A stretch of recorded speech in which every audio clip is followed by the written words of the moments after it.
Hey, listeners, and welcome to the You Are Epic podcast. This is where we honor the people who've helped build not just our industry, but our communities. I'm Angela Hucker, and I am so glad that you're here.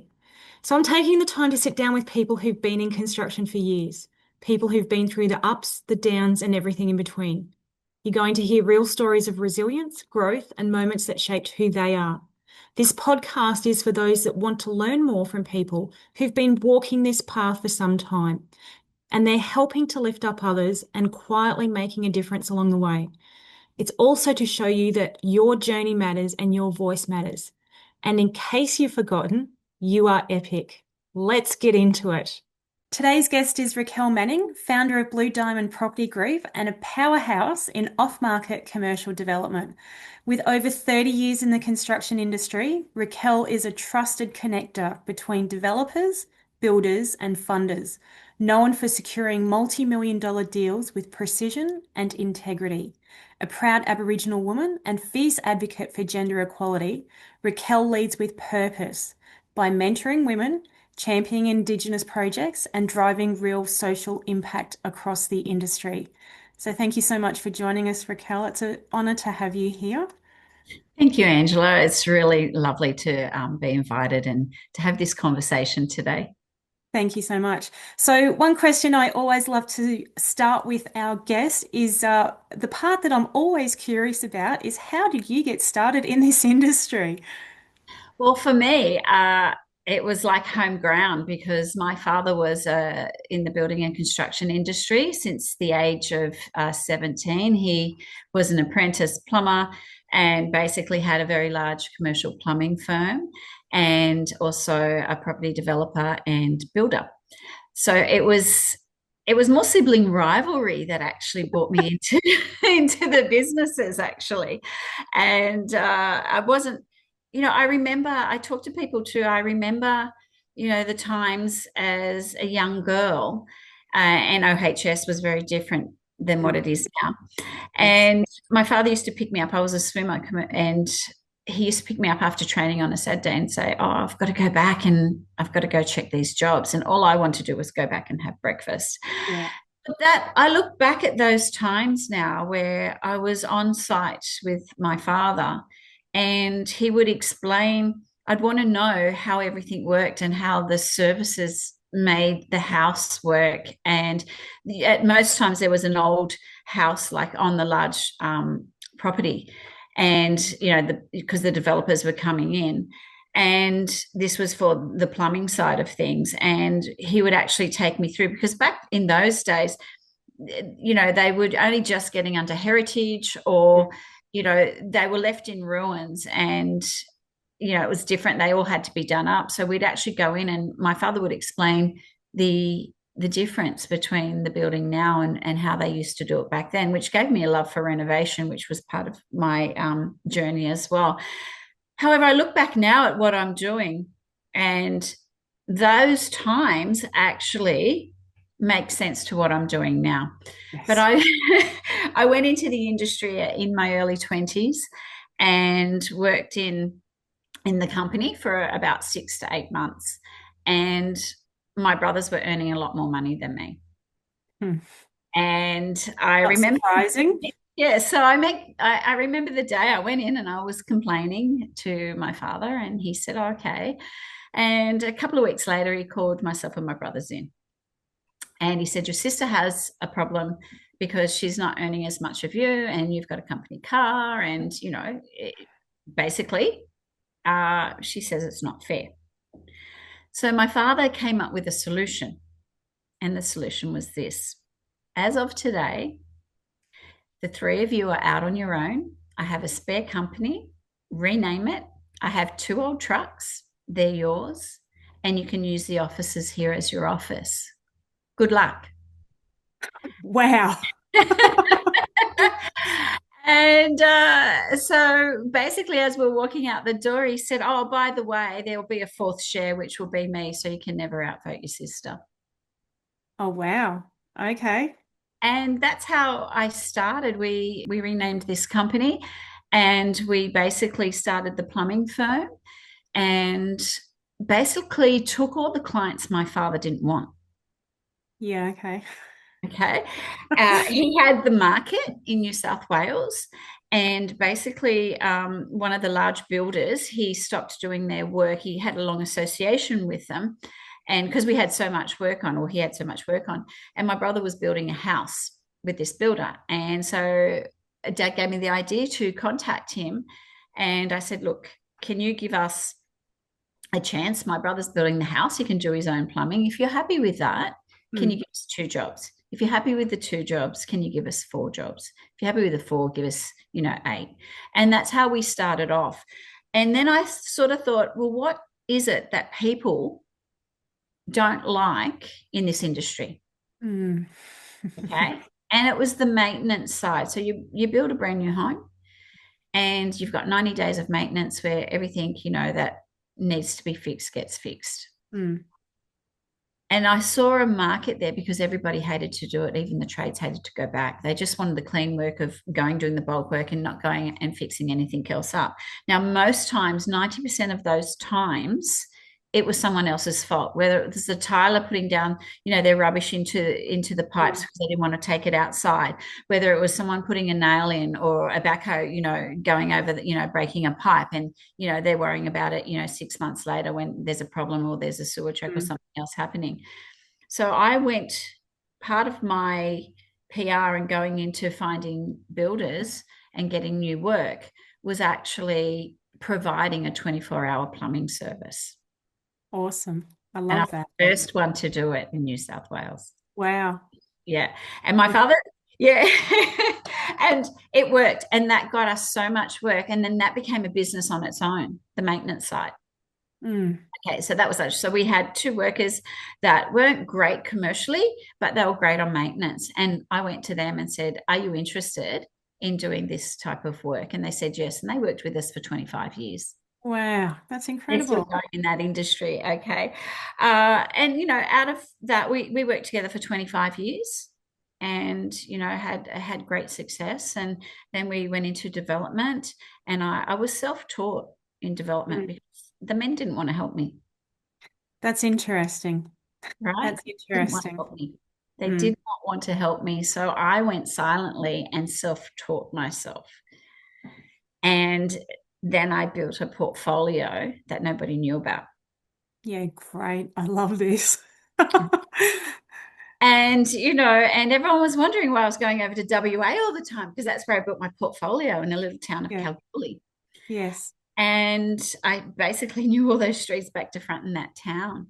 And then somebody found out that I was doing something and some of my work there, and they said, "Oh, how come you didn't include us?" Because I was doing renovation, subdividing, uh, so much work and options and reselling and things in that regard.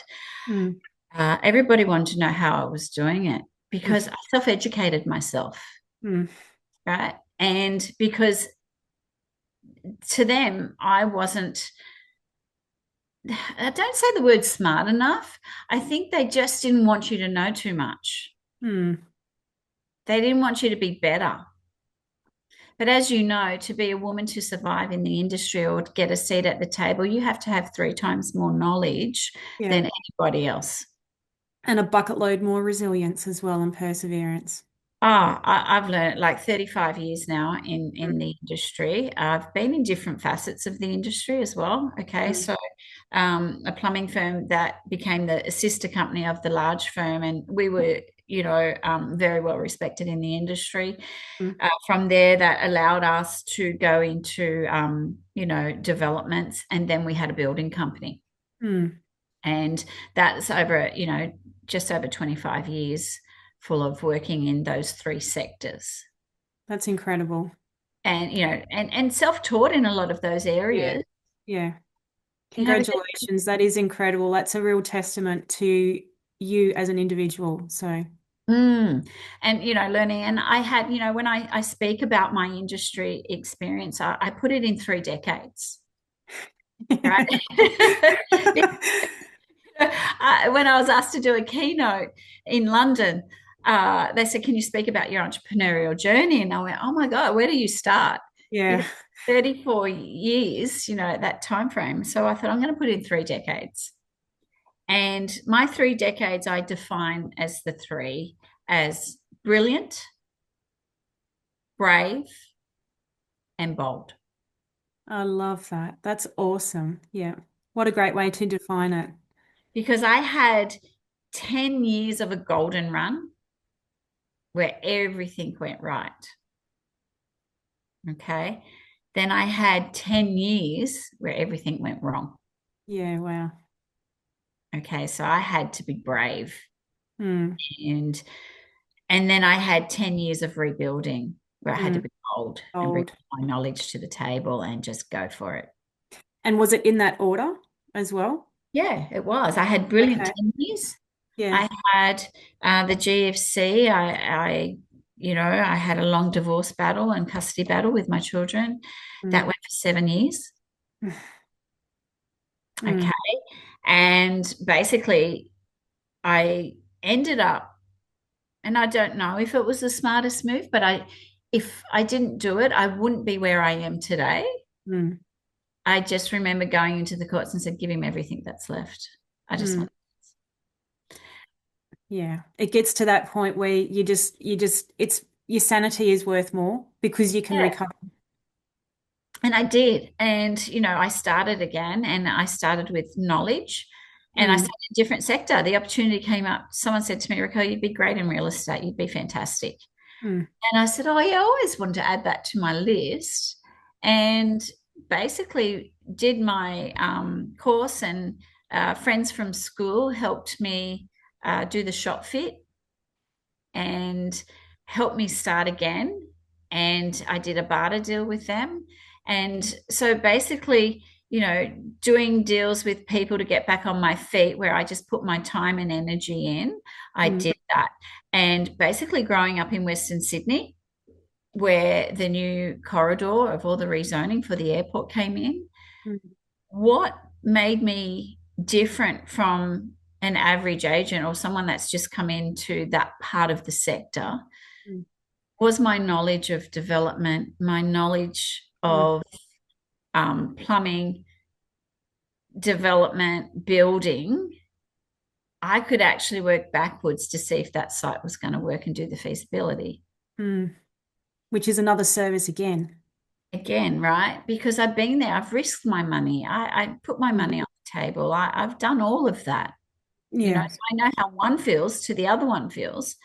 And that's been my secret of success because I know both sides. So Mm, to know both sides, it's about putting it where it meets in the middle, where both are happy. And off market was, I didn't necessarily start out to be off market. What had happened was a lot of families and a lot of business people that had land out in that sector didn't want anybody knowing that they were selling their property and certainly didn't want to advertise what they were getting for it. okay. That's how I started off in the off market sector. I said, Mm, well, that's okay. I can put it in the contract that nobody, you can't say it and I can't say it like out there officially. We'll just mm, get the job done. And that's what I did. And it just spiraled into this really trustworthy network. And people knew if I said something, that's what it was. It was the truth and it was going to happen. mm, And they mm, knew that basically their deal was a vault. And that's how I built Blue Diamond, through trust and integrity mm. and knowing what I was doing. And I think that word integrity is a Mm. key word at the moment because I see from my experience, there's a huge lack of integrity in this industry because Yeah. it's not always at the forefront with people. It's more about, well, what deal can I cut? How much money can I make? What profit am and it's always about better, better, better, rather than actually going, well, what's this value of integrity that I need to align with as well to do the right thing by people? I find it's a ruthless silence the higher that you get and the bigger the deal. It's like you won't find out about somebody doing something that you lost a deal on till about 3 years down the track where they've told somebody else. And then you Mm, go, oh. Okay, that makes sense now. So, you win some and you lose some, but I always kept my integrity there. And I find as the years have gone on, that's what's got me better work and Mm, better results because I didn't go down to the level of some other people would go to mm, get a deal done. mm, I kept my professionalism there. I kept my etiquette there. I kept my elegance there as well. mm. Yeah, You can still be, you can still be straightforward and you can still do a deal with integrity and still be elegant while you're doing it. mm, exactly. Exactly. And it all comes back to your own personal reputation. Like, how do you want to be remembered? And a Mm, lot of people can't link that because it's just like it's about getting the deal done rather than going, hang on, this is actually my own personal reputation and my own personal brand on the line as well. correct. Which I had to build Blue Diamond on my Yeah. own, which is 11 years old today, like last week. So, 11 Congratulations. years in this industry where, when I first came onto the scene, they all tried to, get me out of the industry. Certain people, certain competition, and that and they were underhanded and undermined and did a lot of things where if I wasn't resilient in what I had Mm, done before, I probably would have walked away from the industry, mm, especially starting again mm. with nothing to Yes. rebuilding. But I wasn't going to. There's a certain type of resilience, I think, for women that do stay in the industry as long as we have. Yes. And that resilience doesn't come along every day. So No. everyone that has been in the industry for 20 years plus, I take my hat off to you and I understand is what, of it's tough. It is. It's tough. It's tough out there. And if you have not got a thick skin to um, water off a duck's back, you need to go and do something else. Now I know through your time you've like and you've shared some of it with what you've faced and stuff, but some people used to think that you were the girl to make the coffee. Oh, yes, yes, my coffee. A lot of people talk about that. Well, I strongly will say to any woman in any industry, never make the coffee. Yes.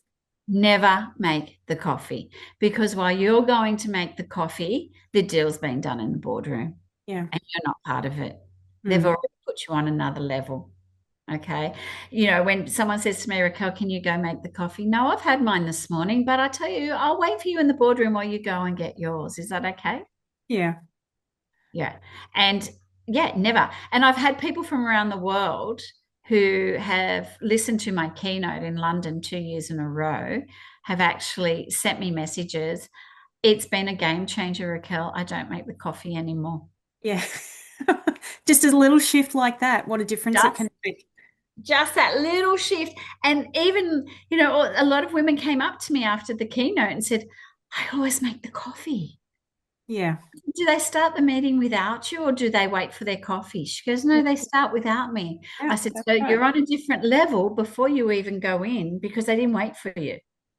And that's some of those systemic really subconscious biases, barriers that we actually face as women because it's just, we do it in the home environment, like, do you want a cup of coffee? And then that just naturally flows over into the work environment as well, where it's just taken for granted that that's what women do, where it's actually like how much something simple like that can actually shift It's a what's game. happening.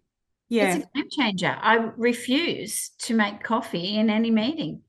And, yes, most people have coffee, but if someone comes into my home, that's the first thing I'm going to offer them because it's exactly. different. It's my home. But if I'm Yes, going into a developer's office or one of their offices, why am I making the coffee? exactly. Their office. And my response is I actually don't drink coffee, but thank you anyway. Yeah. Yeah, it's those simple things that I have learnt over the years Yeah. in boardrooms and meetings that you have to have a certain demeanor and a certain way of how you address the meeting. Hmm. And it's Because, not about being aggressive or nasty. It's actually just like you touched on, it's about doing it with integrity and respectful as well. Like, I'll wait for you in the boardroom while you make a coffee. So, yeah, you can be elegant and you can be direct. And yes. that takes time to learn to Mm. actually do that. And then it becomes second nature. Yeah, exactly. So when you look back at your career and, like all this that you've had and where the men didn't support you and, having to start over and having to, go to WA and do this sort of stuff on your own and the self-learning and everything, what's kind of the biggest barrier that you faced as a woman? I think not being taken seriously. Hmm. And I think, you had to really show your knowledge for them to start. And even then, they don't necessarily take you seriously. Hmm. And I think that's the biggest barrier, being taken seriously and being good at what you do and getting that respect from what you do. Like it takes years to get that respect, even from your colleagues when you're Hmm. the female doing what you're doing. And then they realize, oh God, we can't get rid of her, so we better join her. And it's quite interesting because the years of knowledge that you have and what people finally started to realize is the amount of people that I did know in the industry and that I did have their respect. Hmm. And I was a real dark horse when I went into that part of the sector. And what I found, what I found really interesting is the men never asked me about my career or what I had done. They just thought I just popped into this, industry with no knowledge and no experience and never ever asked me the question. A couple did, and I thought, okay, they're really intelligent Hmm. because they could see. But they never said to me, oh, Raquel, what have you been doing the last 25 years or, in, Wow. in in your work? And nobody actually asked to see, hang on a minute. She was a developer. Yeah. She also owned a building company. Yeah. Hang on a minute. Her knowledge and the plumbing company, the commercial, we used to do all the major house and land builders, the contacts, Yeah. right? Nobody knew how I had my contacts because they never asked me the question. Silly question to not ask. And they'd all say, oh, yeah, I know someone here and I know someone there. And I think, and I wouldn't say anything. And I'd just ring the CEO. Can I come and see you?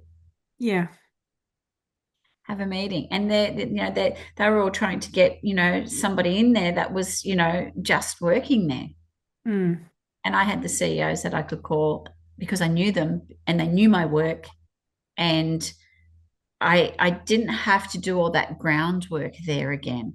So, relating those industries together is Yes. really important.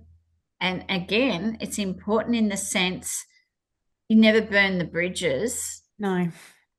And the word integrity again, okay?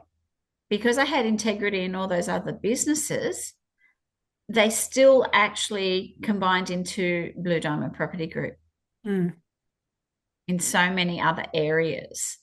And that was the interesting part. It was just another facet of the industry that I could build, but really bring in all my other areas and years of that I had worked.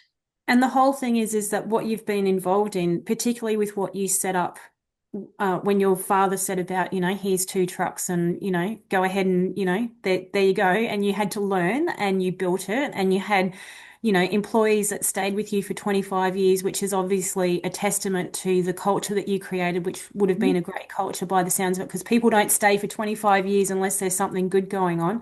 But Mm. you saw the tail end of everything with, what happens after something's built and those minor defects and issues, to be able to hand over a property and stuff to then understand, all right, well, what's needed to make this better? And then go in and, buy the properties and do them up and develop them and then actually buy the sites to be able to help developers as well. So seeing everything from that whole life cycle, like it's given you a lot more knowledge and experience that most people don't have because they might only have one facet of it, whereas you've got the whole lot, which makes you incredibly valuable to people. Correct. And even when I started Blue Diamond, I went into other areas of that industry and learnt more and more. And what I did, Yeah. and I say this to a lot of people, get your mentors. And Yeah. your male mentors are great as well. Okay. There's good men in the industry as well. And those mentors taught me even more in different sectors. So not Mm, did I just learn, residential mm, that I already knew. Subdivisions and residential, I feel like that's just second nature to me and certain parts of it. But there were parts that I didn't know. And so I spent years doing the work with developers and builders that were experts in that area. And what I did from there, they said, Raquel, come with me. You can learn everything. You've mm, just got to put the time in. mm. And I did. I put Yeah. the time in and I learnt. And that's what made me very different from a lot of other agents because someone might just do industrial, Mm, someone else might just do land subs, someone mm, else might do childcare, someone else might do manufactured housing estates, someone else might do town centres, someone else might do units. mm. Uh, I do the lot. Yeah. Which I love. It took me years to learn Yeah. all the intricacies of Yes. the different parts. And if I didn't, and I wasn't confident on one sector, I would bring in the expert Yeah. to join me in that deal to work on it. Mm, I'm not afraid to have partners in, and that's my model, contractors mm, come in and join with me. Okay, because I want the experts in different areas. If you've got the expertise, you can work with me on this.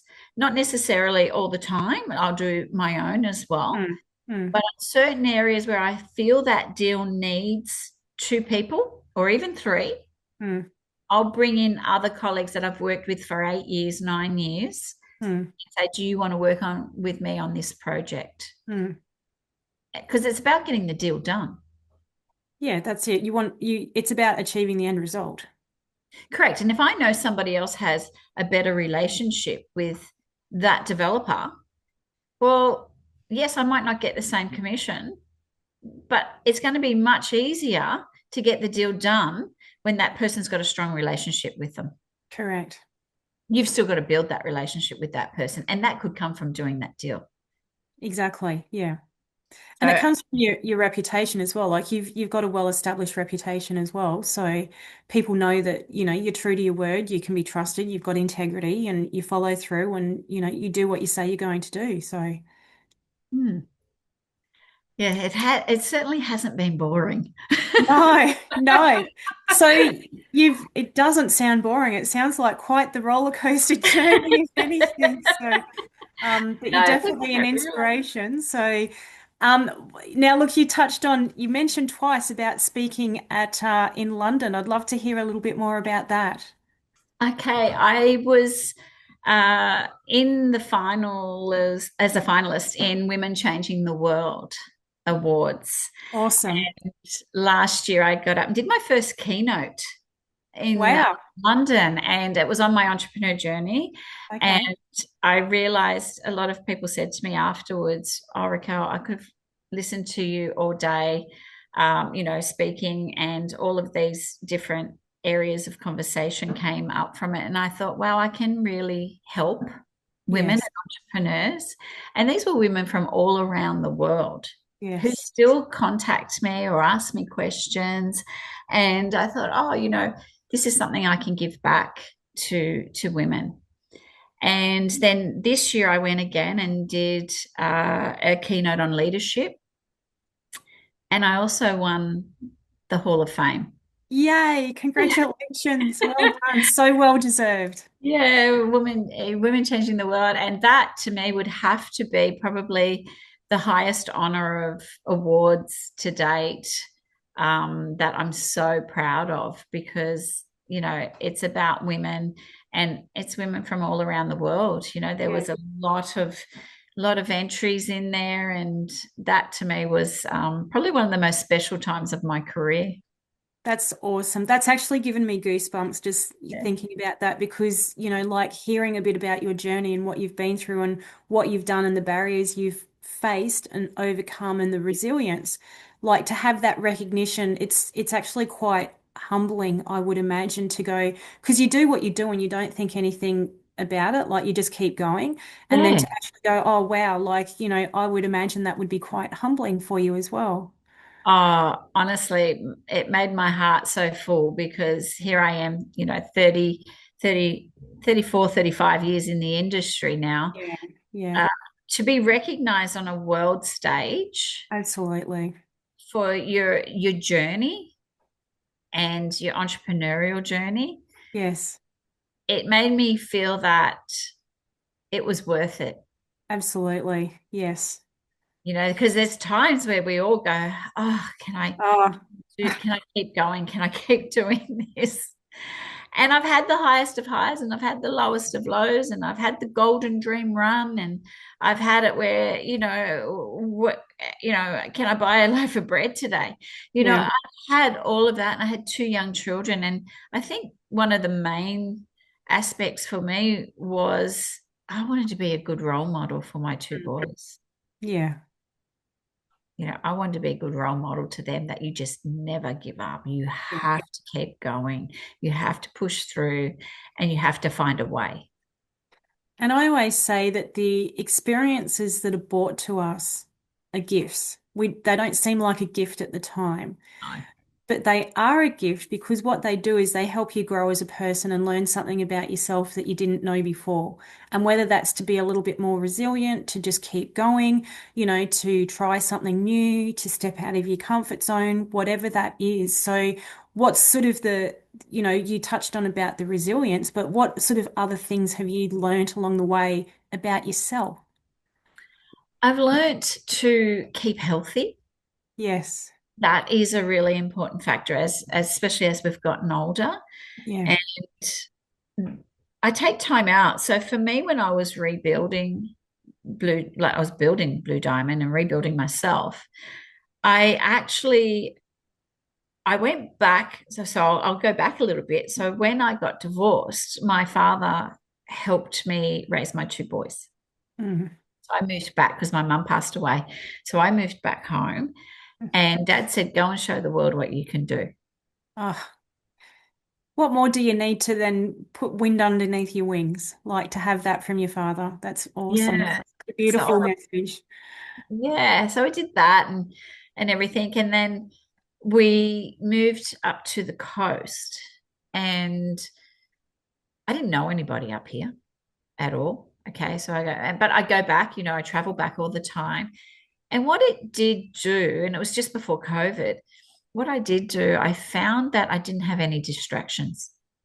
Mm, And what I did, I walked a lot in nature, did mm, big walks every day and swam in the ocean and did all these things while I built that up and then really worked on my health as well, because we all have health scares and, health issues as we get older.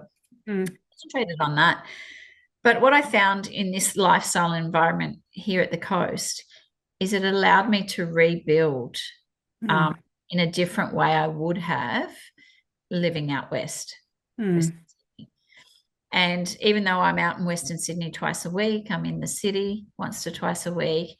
And what it allowed me to do was build the business mm. from down the coast to Newcastle. Yeah, love it. So it just allowed me to, meet people up here, and people would say to me in Sydney, "Oh, I don't want to sell that up the coast. Do you want it?" Yeah. Yeah, thanks. Yeah. Okay. Thank you. Yes. That's where then the conjunctions come in there. So building colleagues, respect, and time. And I had a colleague say to me the other day, Raquel, you're the only one in the industry that I trust. I've been working with you for 10 years and you do what you say. You Mm, pay straight away, all those things. And I thought, oh, now it's starting to come to light that mm.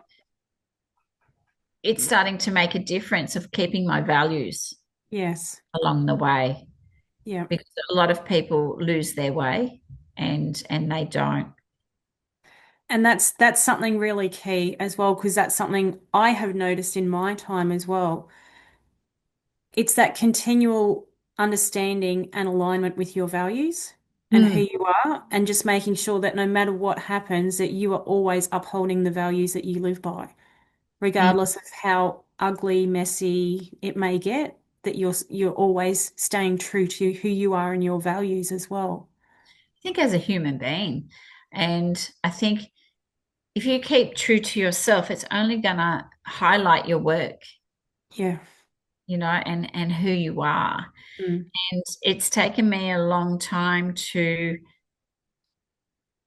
be in that light where people go, oh, she's done the hard yards, she's done it. Yeah. You understand it because you've done the hard yards. And I think, though, for women, and I stand by this, women who should have got recognized in their 30s get recognized more in their 50s, Mm.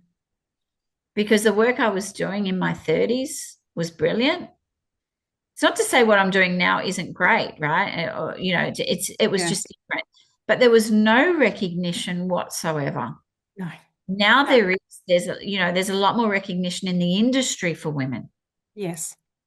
You have master builders who and Florence, and you have property council, and you have women's events, and you have so much more to have a platform to do something. And this is what I say to the younger ones that I mentor.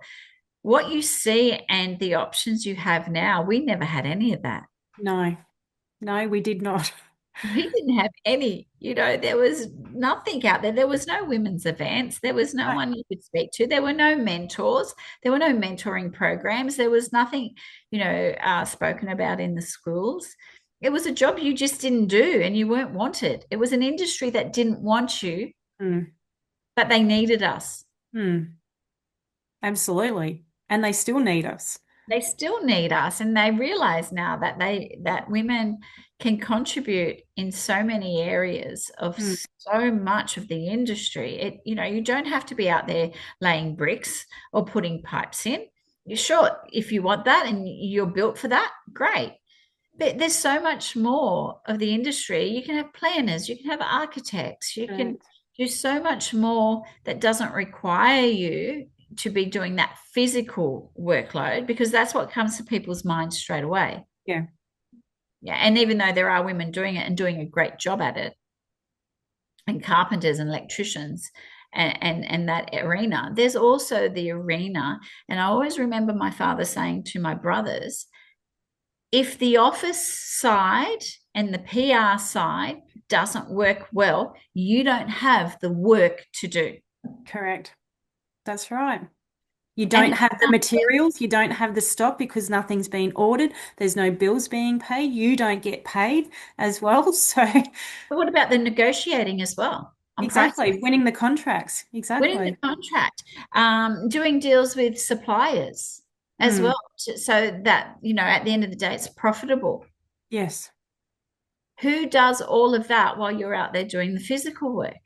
correct. It's the brain's trust of the other sector. You Mm. cannot have a successful business if you don't have all areas of that business and someone staying in their own lane and Mm. doing. Correct.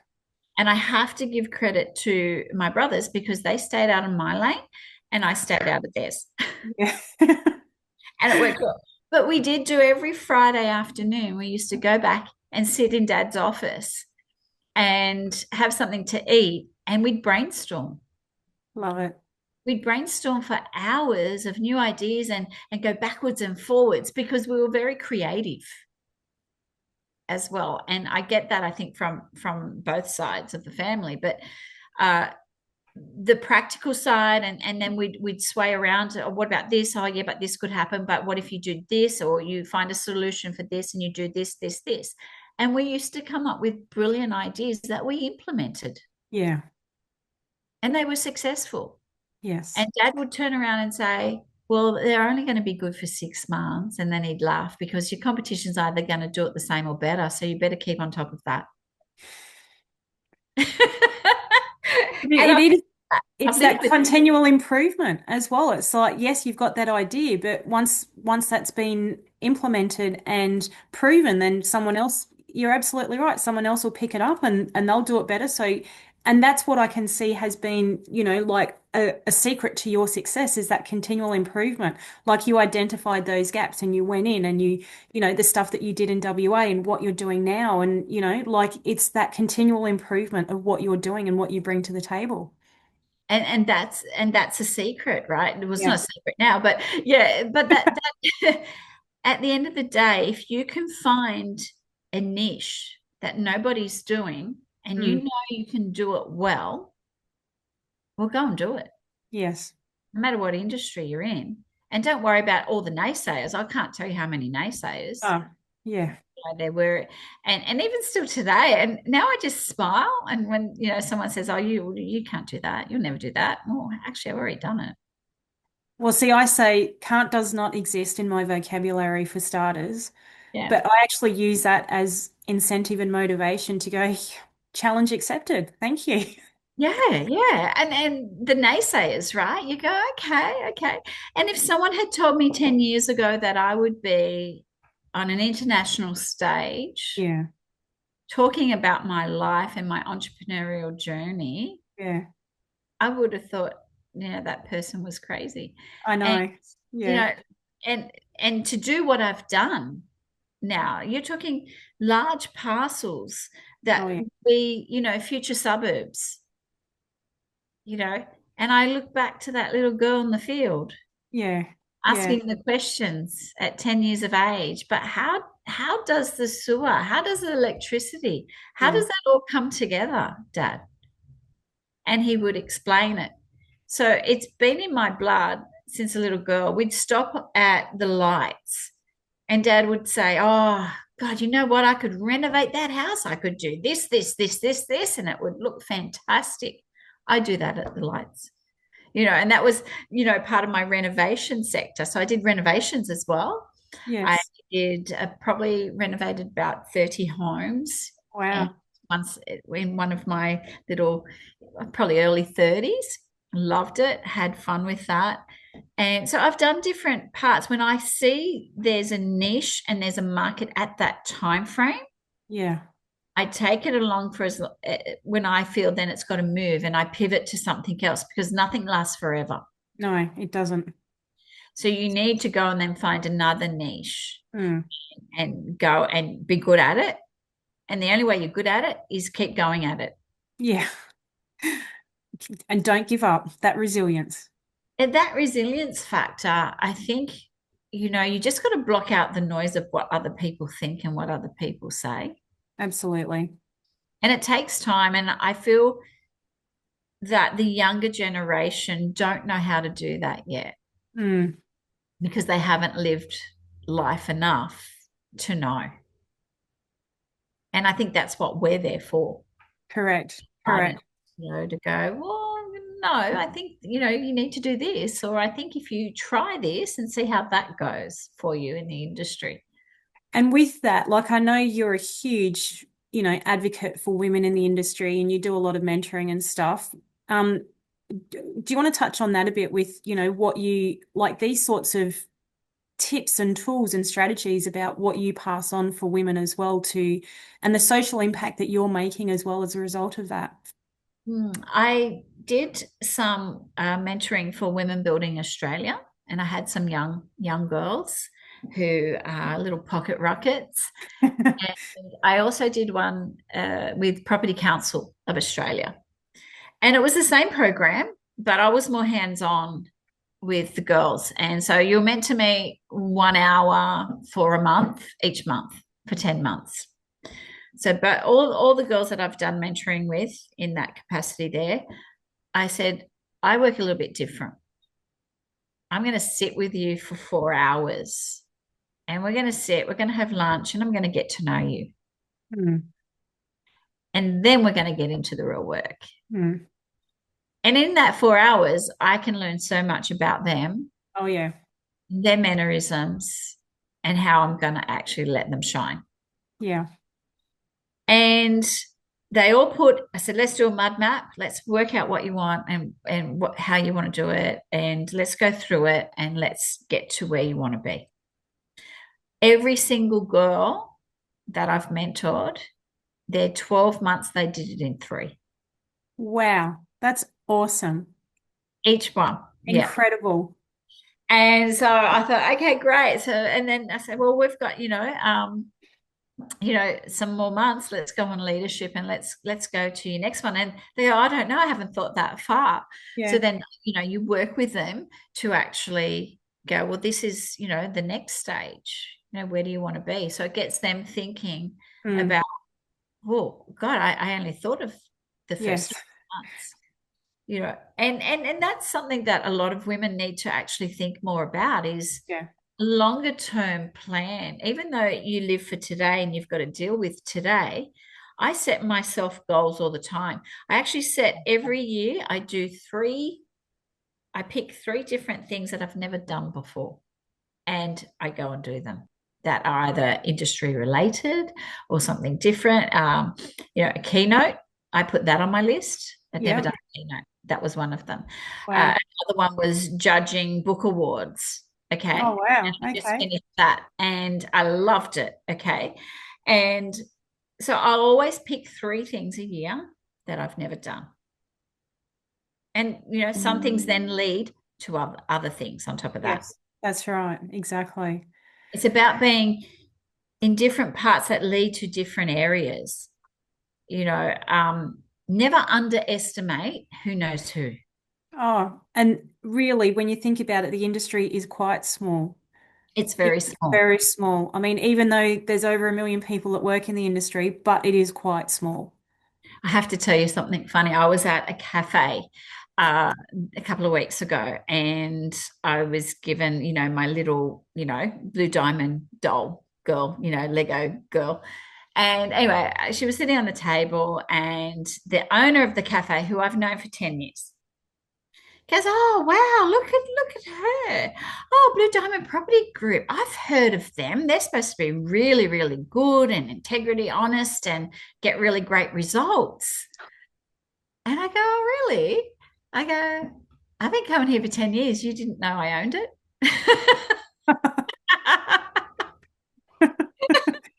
But what great feedback to have from someone who didn't realize. And that's what I loved about it. I was glad that he just said it so innocently and Yeah. nicely. Yeah. I went, that's the best feedback that I could have. Oh, and it's that unsolicited feedback as well. Like it's just something that someone has said and not actually realizing. And it is the best feedback anyone could ever get. Definitely, definitely. So I thought, wow, that was worth it. That was gold. Well, that's a real credit to you, Raquel, for who you are as a person and the ethics that you stand by and your morals and your values and, just what you bring as a leader in this industry and everything that you're doing. You're a real inspiration. What I'd love to ask you in closing is if there's one piece of awesome Raquel wisdom that you would love to pass on? Like if someone was standing in front of you and you could say one thing to them that could potentially change the trajectory of their life, what would that one bit of wisdom be from you? Always believe that you can be anybody you want to be. Love it. Love it. And that's pretty much what your dad said to you. Yeah, Go yeah. out Go and and show show it. the world. And he didn't say Australia, he didn't say the industry. He said, go show the world what you can do. And I've spoken twice now on a global stage. Yes. I've won 18 global awards. Wow. Awesome. And, you think back to those words that stayed with me. I did go and show the world. Absolutely. I You do. did. You did. So, yeah. Well, thank you for everything that you're doing in the industry, for making it better, for being the leader that you are, for supporting others in the industry, and just being the humble, incredible, and beautiful person that you are and the spirit that you bring. So we really appreciate your time and thank you so much for joining us. Thank you so much. And thank you for everything that you're doing in the industry as well. It's wonderful to see that I have a colleague, doing Yes, what you're doing I'm always cheering you on and love seeing what you're doing. thank you. That's really kind. I appreciate it. Thank you so much, Raquel. Thanks for having me. Thank you so much for taking the time to listen to this episode today. I hope this conversation gave you something that you can take with you, whether it be a little bit of insight, inspiration, or maybe just a reminder that you're not alone. If it resonated with you, please share because we're better when we help build each other up. And remember that your experience, your story, and your journey, it all matters more than you know. Until next time, stay kind, stay connected, and never forget you are epic.